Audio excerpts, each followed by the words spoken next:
என் பிள்ளையான உன்னுடைய அன்பு உண்மையானது, தூய்மையானது. பக்தியுடனும் நம்பிக்கையுடனும் விசுவாசத்துடனும் என்னை நோக்கிய வணங்கிய மறுகணமே உன் கண்முன் நான் காட்சி அளிப்பேன். நான் உனக்கு காட்சி தரப்போகிறேன். நான் உன்னை கண்டிக்கிறேன். நீ ஏன் தேவையில்லாத செயல்களையெல்லாம் இழுத்து போட்டுக்கொண்டு செய்து கொண்டிருக்கிறாய்? நான் உனக்கு இப்போதே எச்சரிக்கிறேன். தேவையில்லாத செயல்களை நீ செய்யாதே. நீ கடந்து போனதை நினைத்து இடிந்து போகிறாய். வேண்டாம். நீ அடுத்தவரோடு ஒப்பிட்டு பார்த்து நீ துவண்டு போகிறாய். அதுவும் வேண்டாம். அனைவரையும் திருப்திப்படுத்த நினைத்து உன்னுடைய நிம்மதியை நீ இழந்து கொண்டிருக்கிறாய். அதுவுமே உனக்கு வேண்டாம். நீ தேவையில்லாத இந்த செயல்களையெல்லாம் நீ செய்யாதே. நான் சொல்வது போல செய். நீ சந்தோஷமாகவே இருப்பாய். உன் பாதையில் இனி எல்லாமே வெற்றியாகவே அமையும்.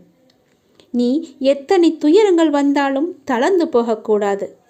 நான் உன் மனதில் ஆழமாக இருக்கும்போது நீ எதற்கும் கலங்கக்கூடாது. நீ மற்றவர்களைப் போல் இல்லாமல் அனைவரது மனதையும் கவரும் அளவிற்கு நீ கடந்து கொள்வாய், நடந்து கொள்வாய். யார் எதை கேட்டாலும் தந்துவிடும் நற்குணம் உனக்கு இயற்கையாகவே உண்டு. உன்னை துரத்தியவர் மத்தியில் எதிர்த்து நின்று நீ செயல்படுவாய். உனது துன்பங்கள் மறையப் போகிறது. கர்ம பலன்களிலிருந்து நீ விடுபட போகிறாய். அனைத்துமே மாறப்போகிறது. எதற்காகவும் எந்த சூழ்நிலையிலும் நீ கலங்கக்கூடாது. எவரை கண்டும் நீ அஞ்சக்கூடாது. நீ செயல்படு, சந்தோஷமாக செயல்படு. உன் வெற்றி இலக்கை நோக்கி நீ செயல்பட்டு நீயாக இரு. வேண்டியதை தருவதற்கு நான் இருக்கிறேன் உனக்கு. எதை வேண்டுமானாலும் செய். என் மீது நம்பிக்கை வைத்து முழு முயற்சியோடு செய். என்னுடைய துணை எப்போதுமே உனக்கு உண்டு. மனம் தளராதே. உன் அப்பா நான் இருக்கிறேன்.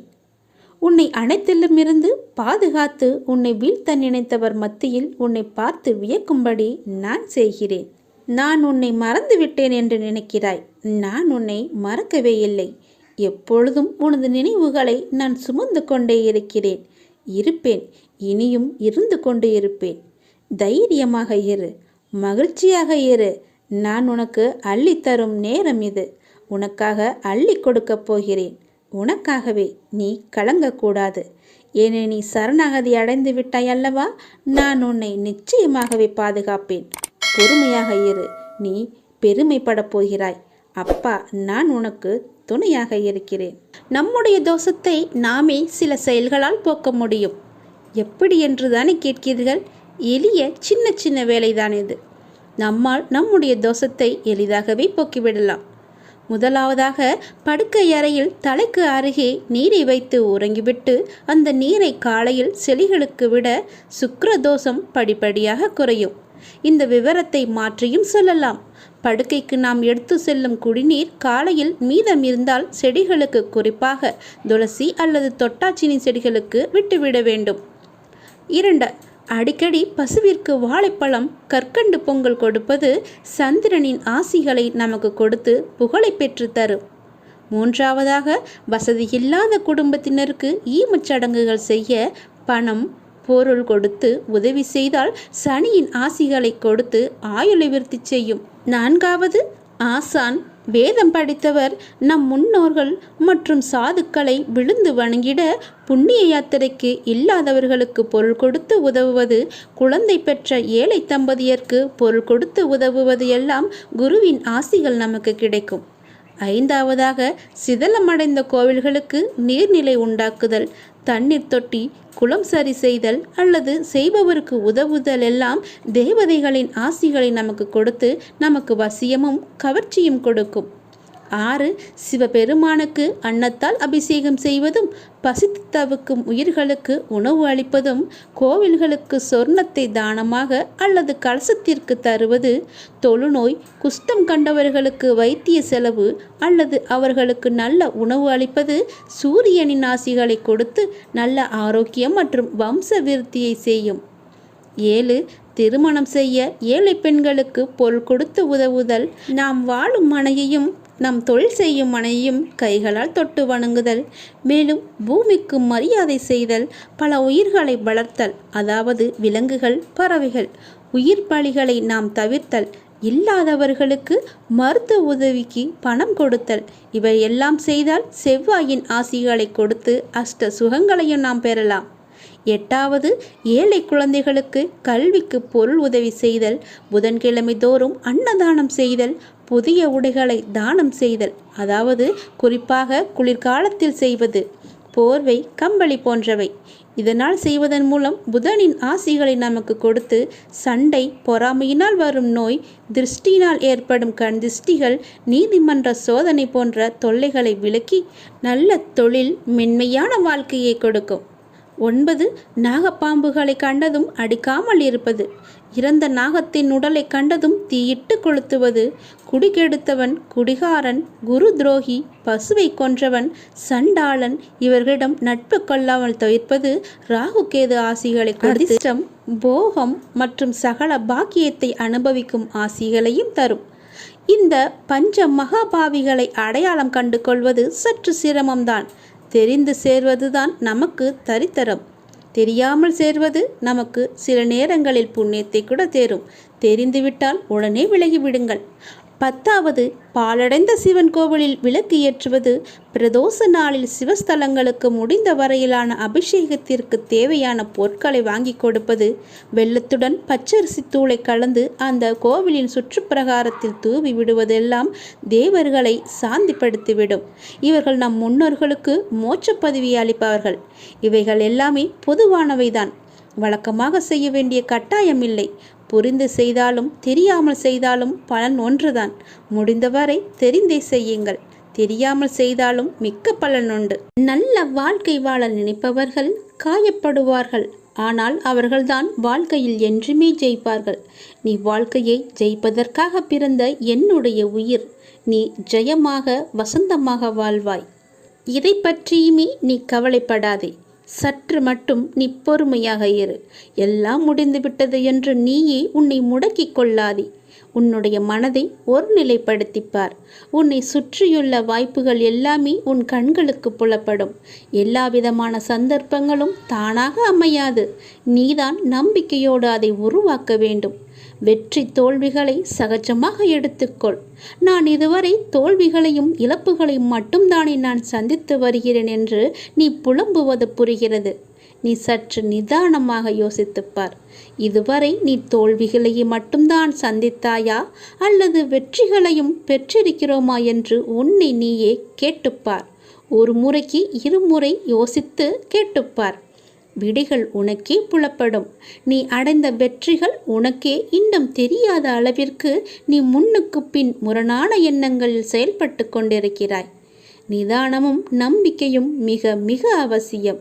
அப்போதுதான் உன்னை சுற்றியுள்ள வாய்ப்புகளை உன்னால் கண்டுபிடிக்க முடியும். உன்னை சுற்றி நிறைய வாய்ப்புகள் இருக்கின்றது.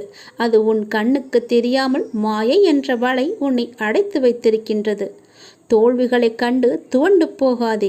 இழந்ததையும் அதைவிட மேன்மையான நன்மைகள் அனைத்தையும் மீண்டும் பெற வேண்டுமெனில் நீ உன்னுடைய லட்சியத்தை அடைய எத்தனை தடைகள் வந்தாலும் அதை தைரியமாக எதிர்கொள்ள வேண்டும். தோல்விகள்தான் வெற்றியின் படிக்கற்கள் என்பதை நீ உணர வேண்டும். அப்படி உணர்ந்து நீ செயல்பட்டுக்கொள். தோல்விகளை கண்டு துவண்டு போகாதே. இழந்ததை கண்டு நீ வருந்தாதே. எதை பற்றியுமே உனக்குள்ளே கவலையே வேண்டாம். எதை பற்றியுமே எதிர்மறை எண்ணங்கள் பற்றியுமே சிந்திக்கவே வேண்டாம். நேர்மையாக மட்டுமே யோசித்துப்பார். உன்னுடைய மனம் தளராது. நீ எதற்குமே மனம் தளராதே. உனது ஆசைகள் எண்ணங்கள் அனைத்துமே கூடிய விரைவிலேயே நிறைவேறப் போகிறது. நீ வருத்தப்படுவதால் இங்கு ஏதாவது மாறப்போகிறதா? எதுவுமே கிடையாது. உன்னுடைய வாழ்க்கை மட்டும்தான் நிம்மதியின்றி மாறும். சந்தோஷம் மாறும். நிம்மதியின்றி தொலைத்து எல்லாவற்றையுமே நீ வருத்தத்துடன் தான் பார்ப்பாய். உன் மீது நம்பிக்கை வைத்து உன் குறிக்கோளை நோக்கி நீ பயணப்படுவது இதுதான். இது மட்டும்தான் உன்னுடைய இலக்காக இருக்க வேண்டும். அதை நோக்கி நீ பயணப்படு. அதை அடைய உனக்கு நிச்சயம் நான் துணை இருப்பேன். இது என்னுடைய வாக்கு. என் வார்த்தைகள் மீது நீ நம்பிக்கை வைத்து செயல்பட்டுப்பார். உன்னுடைய வாழ்வில் நீ விரும்பிய நிலையை நிச்சயமாகவே அடைவாய். எதற்குமே கவலைப்படாதே. நான் இருக்கிறேன் உனக்கு. உன் வெற்றி காலம் ஆரம்பித்து விட்டது. எனது அற்புதங்கள் நிகழ்ந்து கொண்டே இருக்கும். எனது உதவி உங்களுக்கு எப்போதும் கிடைக்கும். நான் செய்யும் உதவி அற்புதங்களாக வெளிப்பட்டு கொண்டிருக்கும். உன்னை நோக்கி வரும் அனைத்துமே நிர்ணயிக்கப்பட்டது. அவற்றைதான் நாம் விதி என்போம். அப்படி இருக்கையில் ஒரு பக்கம் விதி, இன்னொரு பக்கம் முந்தைய பிறவியின் கர்ம வினை. இவை இரண்டும் தான் இன்று உன் சூழ்நிலைகளுக்கு காரணம். இவற்றில் நீ தப்ப முடியாது. ஆனால் உன் வசத்தை நான் கைப்பற்றி உனக்கான அனைத்து இக்கட்டுகளிலிருந்தும் உன்னை நான் காப்பேன். ஒரு மனிதன் வாழ்க்கையில் ஜெயிக்க 2 பேரிடம் முட்டி மோதி சண்டையிட வேண்டும். அந்த 2 பேர் யார் என்றுதானே நீங்கள் கேட்கிறீர்கள்? யார் என்றுதானே யோசிக்கிறாய்? அது உன் மனமும் புத்தியும் தான். இவற்றை நீ ஜெயித்தால் நீ வாழ்க்கையின் அர்த்தத்தை உணர்ந்துவிட்டாய் என்ற அர்த்தம். உனக்கான வெற்றி காலம் ஆரம்பித்து விட்டது. என் உயிரான குழந்தைக்கு என்றும் என் துணை இருக்கும். நான் சொல்வதை கொஞ்சம் நீ சிந்தித்துப்பார். செல்வத்தை விட மதிப்பு மிக்கது மகிழ்ச்சி. ஏனெனில் பணத்தை கடனாக வாங்கலாம். ஆனால் மகிழ்ச்சியை யாரிடமும் கடனாக வாங்க முடியாது. வாழ்வதற்காக வாழ்க்கையை தொலைப்பதுதான் மனிதன் வாழ்க்கை. வாழ்க்கையில் ஆனந்தம் வேண்டுமென்றால் உன்னை நேசி. ஆனந்தமே வாழ்க்கையாக வேண்டுமென்றால் உன்னை நேசிப்பவரை உண்மையாக நேசி. சம்பாதிப்பது மட்டும் வாழ்க்கை அல்ல. சம்பாதித்த பணத்தில் ஆனந்தமாக இருப்பதுதான் வாழ்க்கை என்பதை நீ உணர்ந்து கொள். வெற்றிக்கான தொடக்கத்தை முதலில் உங்களிடமிருந்து, உங்கள் மனதிலிருந்து, நம்பிக்கையிலிருந்து தொடங்குங்கள். பிறகு அந்த நம்பிக்கையே வெற்றியை நோக்கி பயணிக்க வைக்கும். விழிகளை திற, உனக்கு ஒளி கிடைக்கும். எழுந்து நடந்து பார், உனக்கு வழி கிடைக்கும். தேடிப்பார், நீ வேண்டியது எல்லாம் கிடைக்கும். முயற்சி செய்து பார், உனக்கு நிச்சயம் வெற்றி கிடைக்கும். பொய்யான அன்பு, பொழுதுபோக்கான பேச்சு, தேவைப்படும் போது தேடல், இதுதான் இன்றைக்கு சிலரது வாழ்க்கையாக இருக்கிறது. நீ மற்றவர்களிடம் நம்பிக்கை வைத்திருந்தால் திறந்த மனதோடு பேசு. அதற்காக எல்லாவற்றையுமே கொட்டி தீர்த்து விடாதே. இதயத்தை ஆயுதத்தால் வெல்ல முடியாது. மென்மையான அன்பால் தான் வெல்ல முடியும். நல்ல விஷயங்களை அமைதியாக செய். வேண்டுமென்றால் மற்றவர்கள் அதை சப்தம் போட்டு பேசட்டும். நல்ல எண்ணமும் மகிழ்ச்சியும் இருந்தால் யானையை கூட நூலால் கட்டி கொண்டு போவது போல எங்கும் போய் வரலாம். உன்னை நீ அறிய வேண்டுமானால் மற்றவர்களை நன்றாக ஊர்ந்து கவனி. மற்றவர்களை நீ அறிய வேண்டுமாயின் முதலில் உன்னை நீ கவனி. இதுபடி நடந்து பார். நீ மகிழ்ச்சியில் தலைகால் புரியாமல் வானத்தில் பார்ப்பாய். அதற்கு நான் பொறுப்பு. என் சொல்படி நட. உனக்கு துணையாக நான் இருப்பேன். இதை கொஞ்சம் சிந்தித்துப்பார். நான் உன் அருகாமையிலேயே எப்பொழுதும் இருக்கின்றேன். உன்னை பார்த்து கொண்டு தான் இருக்கிறேன். உனக்கு என்ன நடக்கிறது? உன்னுடைய பிரச்சனை என்ன? நீ மகிழ்ச்சியாக இருக்கிறாயா இல்லை துன்பக்கடலில் சிக்கிக்கொண்டு இருக்கிறாயா என்று எல்லாமேவற்றையுமே நான் பார்த்து கொண்டு தான் இருக்கிறேன். நீ எதை பற்றியுமே கவலைப்படாதே. நான் உன்னுடனேயே இருக்கிறேன். தாளிடப்பட்ட கதவுகள் என்னை தடுத்து விட முடியாது. நீர் எங்கு இருந்தாலும் என் நினைவில் வைத்துக்கொள். என் நாமத்தை உச்சரி. உமக்கானதை நீ நிச்சயம் கிடைக்கப் பெறுவாய். இது எனது சத்திய வாக்கு. என் வார்த்தைகள் மீது நம்பிக்கை வைத்து நீ செயல்பட்டு கொண்டு இருக்கிறாய் அல்லவா? பிறகு எதற்காக நீ கவலைப்படுகிறாய்? என்றும் என்றென்றும் உங்களோடு நான் இருந்து கொண்டே இருப்பேன். இப்பொழுது இந்த நொடி நான் உன்னுடன் தான் இருக்கிறேன்.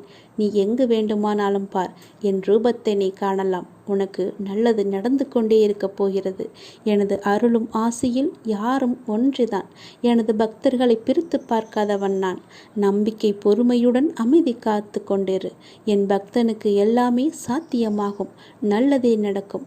எனது அன்பு குழந்தையே, நீங்கள் கடந்து வரும் பயணத்தில் கடைசி நிமிடத்திலும் பொறுமையையும் புத்திசாலித்தனமும் தைரியமும் இருந்தால் எப்படிப்பட்ட துன்பத்தையும் எளிதாக நீங்கள் கடந்து விடலாம். காலச்சக்கரமானது சுழன்று கொண்டே இருக்கிறது. ஒவ்வொரு திருப்பத்திலும் வாழ்க்கையின் போக்கை மாற்றுகிறது. பருவங்கள் குளிர்காலத்துடன் முடிவடையாது.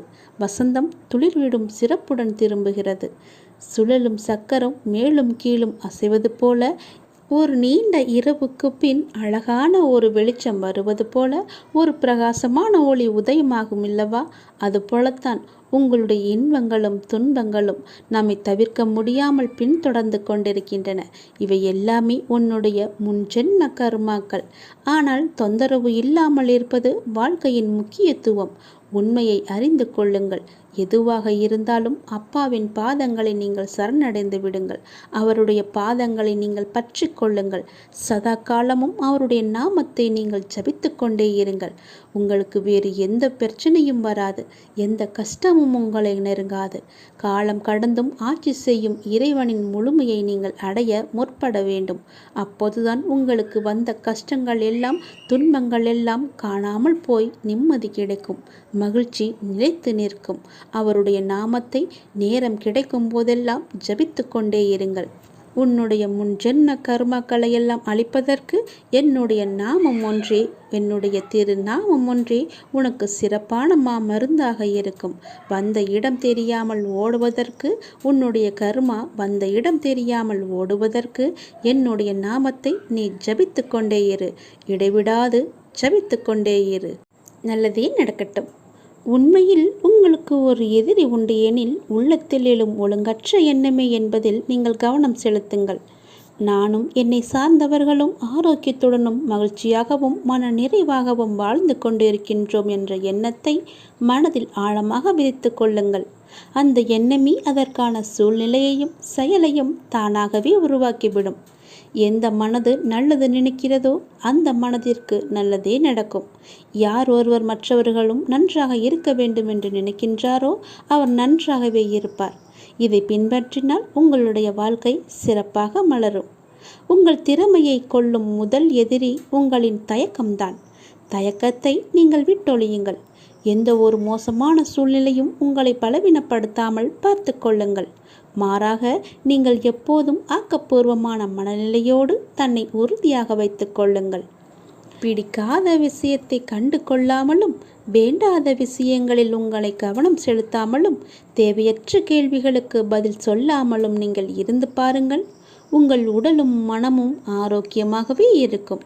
எந்த ஒரு பிரச்சனையும் உங்களை வந்து நேராது. உங்களுடைய நிம்மதியும் தொலையாது. நீங்கள் எப்பொழுதும் சந்தோஷமாகவே இருக்கலாம்.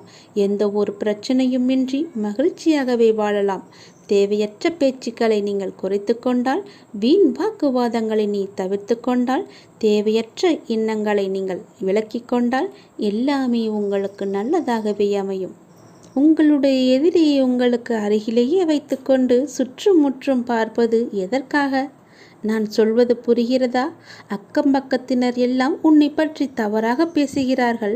அவர்கள்தான் என்னுடைய எதிரி என்றும் நினைக்கிறாய். உன்னை சுற்றியுள்ள உறவினர்கள் உன்னை அப்படி பார்க்கிறார்கள். அவர்கள்தான் என் எதிரி என்று பார்க்கிறாய். எல்லாமே தவறு. உன்னுடைய எதிரி வேறு எங்குமே இல்லை. அவர்கள் பேசுவது இயல்புதான். அவர்கள் பேசிவிட்டு போகட்டும்.